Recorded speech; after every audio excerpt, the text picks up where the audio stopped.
Janasena MLA శ్రీధర్పై ఆరోపణలు చేసిన బాధితురాలు మీడియా ముందుకొచ్చారు. 2024లో ఫేస్బుక్లో ఎమ్మెల్యేకు తాను ఒక మెసేజ్ చేశానని, ఆ తర్వాత 3 గంటలు తనతో ఆయన చాట్ చేశారని బాధితురాలు చెప్పారు. తన నంబర్ అడిగి ఫోన్లో మాట్లాడారని, ఆ తర్వాత వీడియో కాల్స్ చేయాలని కోరారని చెప్పారు. 2024 జూలై 9న తనను కారులో బయటికి తీసుకువెళ్లారని, కారులో తనను బలవంతం చేయబోయారని ఆరోపించారు బాధితురాలు. తన వివరాలు తెలుసుకుని తనను ఇబ్బంది పెట్టారని, తనను గర్భవతిని చేసి అబార్షన్ చేయించుకోవాలన్నారని చెప్పారు. తనపై ఎమ్మెల్యే ఒక శాడిస్ట్లా ప్రవర్తించారన్న బాధితురాలు తనకు 5 సార్లు అబార్షన్ చేయించారని ఆరోపించారు. పెళ్లి చేసుకుంటానంటూ ఎమ్మెల్యే తనను మోసం చేశారని చెప్పారు బాధితురాలు.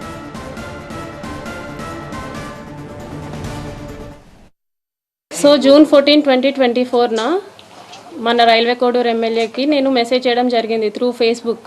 కంగ్రాచులేషన్ సార్ అని చెప్పేసి ఆయన థ్యాంక్ యూ అని చెప్పి ఫస్ట్ డేనే నాతో 2-3 అవర్స్ చాట్ చేశారు. లైక్ నైట్ 11:30 ఆ టైం వరకు చాట్ చేశారనమాట. డీటెయిల్స్ అన్నీ కనుక్కోవడం జరిగింది. ఆయన నువ్వేం చేస్తావు, ఎక్కడ ఉంటావు, పెళ్ళి అయిందా, పిల్లలు ఉన్నారా, హస్బెండ్ ఏం చేస్తాడు, ఈ డీటెయిల్స్ అన్నీ అడగడం జరిగింది. నేను చెప్పాను.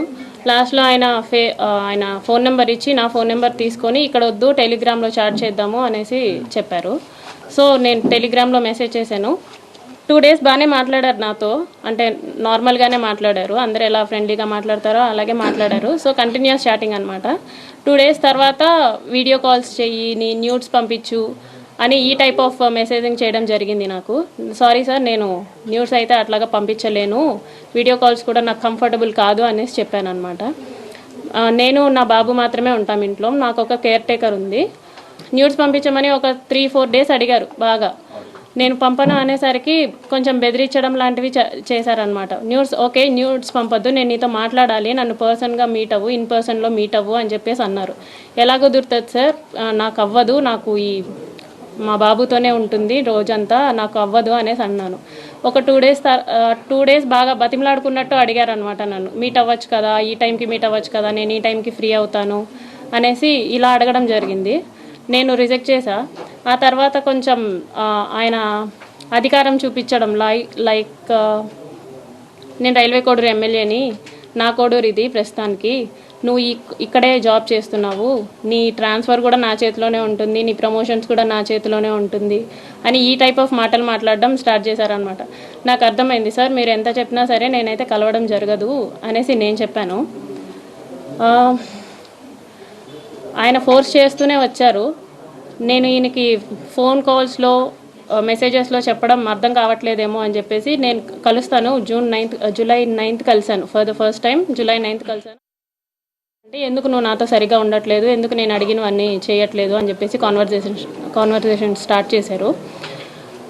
లేదండి, నేనైతే ఆ టైప్ కాదు, నేను ఇక్కడ 5 years నుంచి ఉంటున్నాను, నేనైతే ఆ టైప్ కాదు, నేనేంటో నా జాబ్ ఏంటో అన్నట్టు ఉండేదాన్ని అనేసి నేను చెప్పాను. నువ్వు నాకు సెక్షువల్లీ కావాలి అనేసి ఆయన సెక్షువల్ సాటిస్ఫాక్షన్ కావాలి నాకు నీతో అనేసి అన్నారనమాట. లేదు సార్, నేను అవన్నీ చెయ్యను అనేసి చెప్పేసరికి ఆయన నా బాడీ పార్ట్స్ టచ్ చేయడానికి ట్రై చేస్తూ నన్ను ఫోర్స్ చేయడానికి ట్రై చేశారు. కార్ డోర్ ఓపెన్ చేసేలాగా నా జుట్టు పట్టుకొని ఇలా లాగారు, ఎడ్జ్ ఆఫ్ మై హెయిర్ పట్టుకొని లాగారు అనమాట. నా ఫ్రంట్ సీట్, నేను ఫ్రంట్ సీట్లో కూర్చున్నాను. రెక్లైనర్గా బెండ్ చేసేసి నా మీదకి వచ్చేసి నేను అరవబోయాను, ప్లస్ చేతులు ఎలా పట్టేసుకున్నారు, 2 చేతులు ఆయన ఒక చేతి ఇలా పట్టుకున్నారు, కొట్టారు. ఫోర్స్ఫుల్లీ నా ప్యాంట్ అది తీసేసి he force himself on to me for the first time. అయిపోయిన తర్వాత నేను భయపడిపోయి నేను వెనక్కి వెళ్ళిపోయాను.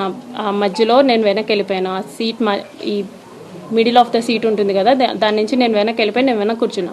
ఆయన డ్రైవ్ చేశారు, మా హోమ్కి డ్రైవ్ చేశారు. నేను దిగిపోతున్నప్పుడు చెప్పారనమాట, చాలా చాలా చేస్తున్నావు, ఇక నుంచి అట్లా చేయొద్దు, నువ్వు నా మాటే వినాలి, నేను చెప్పినట్టే చేయాలి, మీ హస్బెండ్ నిన్ను పట్టించుకోడేమో, నేను 1000 times ఎక్కువ పట్టించుకుంటాను నేను నిన్ను, సో నేను చెప్పినట్టే చెయ్యి, ఇది ఎవరికి లీక్ చేయొద్దు అని చెప్పేసి ఆ టోన్లో నాతో మాట్లాడారు. అంటే లీగల్గా మాత్రం మేము పోరాటం చేయడానికి సిద్ధంగా ఉన్నాము. మీకు ఏంటంటే ఆల్రెడీ డీజీపీ గారికి, హానరబుల్ డీజీపీ గారికి కూడా మనం లెటర్ రాయడం జరిగింది.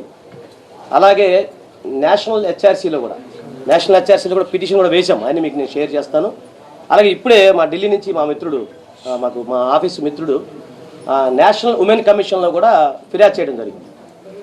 ఈరోజు ఫైల్ చేశాము ఈ సంఘటన విషయంలో.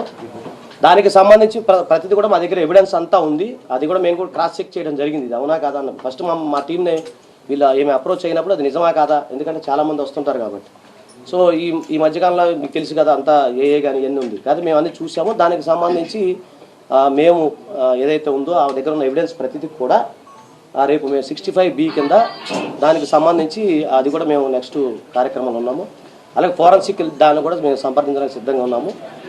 ఆనరబుల్ డీజీపీ గారికి లెటర్ రాసాము. నెక్స్ట్ దానికి సంబంధించి ఏదైనా అవసరమైతే లీగల్గా ముందుకెళ్తాము. ఒక అడ్వకేట్గా మాత్రమే మేము ఈ కార్యక్రమం వాళ్ళు మమ్మల్ని అప్రోచ్ అవ్వడం జరిగింది. ఒక న్యాయవాదిగా మాత్రమే నేను ఈమె కేసుని టేకప్ చేయడం, పోరాడడానికి మేము న్యాయ పోరాటం చేయడానికి సిద్ధంగా ఉన్నాము. దీంట్లో ఎలాంటి రాజకీయాలు కానీ లేకపోతే ఎలాంటి వ్యక్తిగత కక్షలు కానీ మాకు ఎలాంటి అయితే వ్యక్తిగతంగా అయితే ఏమీ లేవు.